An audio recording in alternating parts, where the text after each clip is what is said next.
السلام علیکم۔ جی وعلیکم السلام۔ میرا سوال غامدی صاحب آپ کے ایک حدیث سے بیان کے بارے میں ہے، جس میں آپ نے اس حدیث صحیح بخاری اور صحیح مسلم کی حدیث کا ذکر کیا تھا، جس میں کہا تھا کہ ہر 1000 میں سے 999 لوگ جو ہیں وہ دوزخ میں جائیں گے، اور آپ نے اس میں سورہ الاعراف کی بھی آیت کو بھی کہا تھا کہ جس میں جہنم میں ہم نے بہت سارے لوگ جہنم میں جانے کے لیے پیدا کیے ہیں۔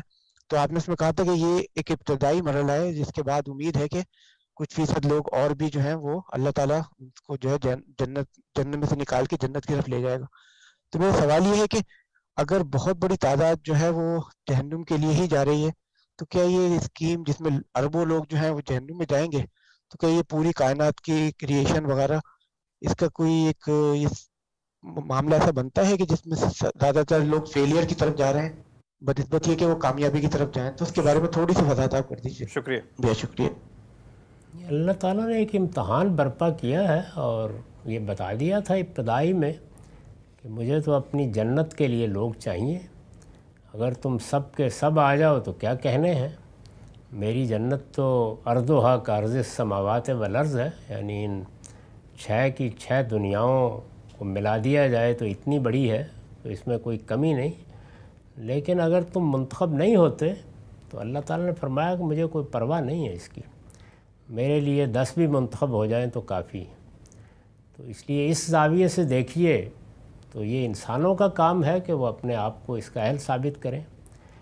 باقی یہ بات میں نے بتائی بھی ہے اور قرآن کے اشارات سے بھی معلوم ہوتی ہے کہ اس طرح کی تمام چیزیں پہلے مرحلے کی ہیں، یعنی میرٹ پر کون لوگ منتخب ہوں گے وہ بہت کم ہوں گے، یہی معلوم ہوتا ہے۔ اس کے بعد اللہ کے عفو و درگزر کی ابتدا ہوتی ہے، اس کی کوئی حد نہیں ہے، وہ ہم نہیں کہہ سکتے۔ اس میں تو اگر حدیثوں کو دیکھا جائے تو معلوم ہوتا ہے کہ شاید کوئی بھی نہ رہے وہاں۔ اس میں اس طرح کے الفاظ بھی ہیں کہ جس کے دل میں کوئی رائی برابر بھی ایمان ہے وہ بھی نکال لیا جائے گا۔ تو یہ عفو و درگزر کا معاملہ ہے، یعنی اللہ تعالیٰ جب رحمت فرمائیں گے، کرم فرمائیں گے اور وہ معاف کرنا شروع کریں گے تو معافی کہاں تک جائے گی، اس کو خود قرآن میں بھی بیان کر دیا کہ میں یہ تو معاف نہیں کروں گا کہ جانتے بوجھتے میرے شریک ٹھہراؤ، لیکن اس کے نیچے اپنے قانون کے مطابق جو چاہے معاف کر دوں گا۔ تو معافی کا ایک معاملہ الگ ہے اور میرٹ کا معاملہ بالکل الگ ہے۔